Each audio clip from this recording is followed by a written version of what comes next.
Well, I think jumping into this subject, Ara, is a daunting one, especially in a short format like just a conversation with us here on Bro History. I was wondering maybe we can set the scene a little bit and provide a little bit of historical context around what were the conditions by which we led up to the actual event of the Armenian Genocide. Can you tell us a little bit about the history that goes behind that event? Very briefly, the Armenians have been mentioned in history at least from the 5th, 6th century BCE. And technically, at the beginning of World War I, Armenians were living on the two sides of the Russian Ottoman or Russian Turkish border. Mm-hmm. The Russians had come and occupied what Armenians consider to be the historical part of their homeland in the 19th century. But the Ottomans had actually conquered the western part of the same Armenian homeland sometime in the late 15th century in that sense. But of course, Armenians initially, prior to the rise of nationalism, had identified themselves as a religious community. They became Christians very early on in the 4th century. They take pride in that Armenia was the first country in the world to declare Christianity as a state religion. And in that sense, of course, they had their own national Armenian church, which evolved gradually by distancing itself from the universal church, starting from the 5th century onwards. It's a church which elects its own leader. It is called the Catholicos, so it's called the autocephalous church in that sense.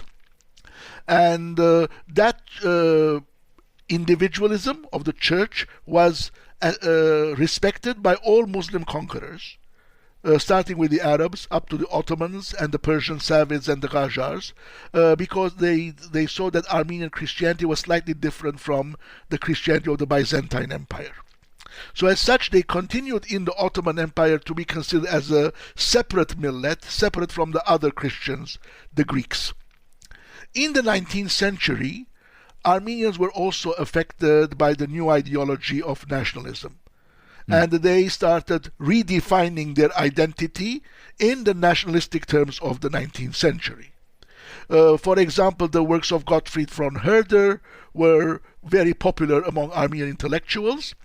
And as Christians, with the other Christian nations of the Middle East, or actual peoples of the Middle East, they were readier to learn the new things that were coming out of Europe. And essentially, if we equate Europeanization with modernization, Armenian modernization came through two routes. One, in eastern Armenia, was through Russia and then Germany, when the German influence by a Russian influence was quite important. But while the Armenians in the Ottoman Empire mostly looked towards France as some kind of a model. And if you look at, for example, the way Armenian language evolved, etc., that's very clear in a way that they learned to look at things from the way the Germans or the French started looking at them. So when the Ottoman Empire started disintegrating, Armenians were encouraged, of course, by what was happening in the Balkans, where a number of Christian nations were setting up their own independent states, and that process started, of course, with Greece in the early 19th century and continued with, Serbia and Romania and Bulgaria in the late 19th and early 20th century. But Armenians were on the other side of the Ottoman Empire.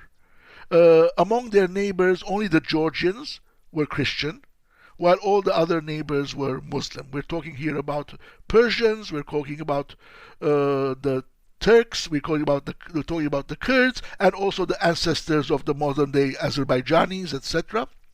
And in the Ottoman Empire, of course, they started having the same kind of aspirations. But they had some problems.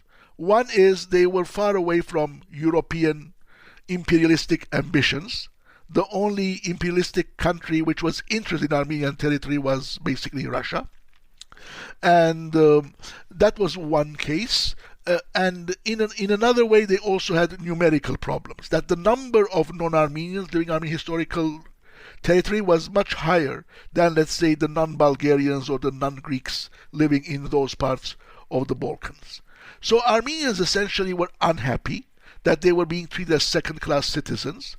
The Ottoman Empire was modernizing. A number of reforms were carried out in the Ottoman Empire in a period that we call the Tanzimat period, which starts in 1839 and goes on until 1876. And actually some Armenians who lived in the capital, in Constantinople, modern-day Istanbul, were very much in league with this, and some of them even participated not only in the discussions but also in the writing of the Ottoman Constitution of 1876. However, things got worse after the war of 1877-1878. Large number of Christian populated areas in the Balkans were detached from the Ottoman Empire, and the new ruler Abdul Hamid basically dropped this idea of Ottomanism and opted for a more Islamic kind of Ottoman Empire. And here Armenians who had been given promises of reforms by the European powers at the end of the war felt unhappy that those reforms were not being carried out.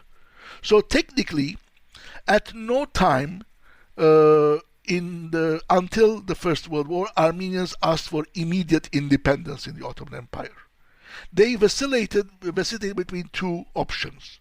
One, empire-wide reforms, which will bring in some kind of Ottomanism, equality, some kind of civic nationalism, or they wanted some kind of an regional autonomy, which other regions in the Ottoman Empire had, like Crete, which eventually, of course, joined Greece, and also Mount Lebanon, where also there was a Christian concentration, and in 1861 they were given a kind of autonomy within the Ottoman Empire.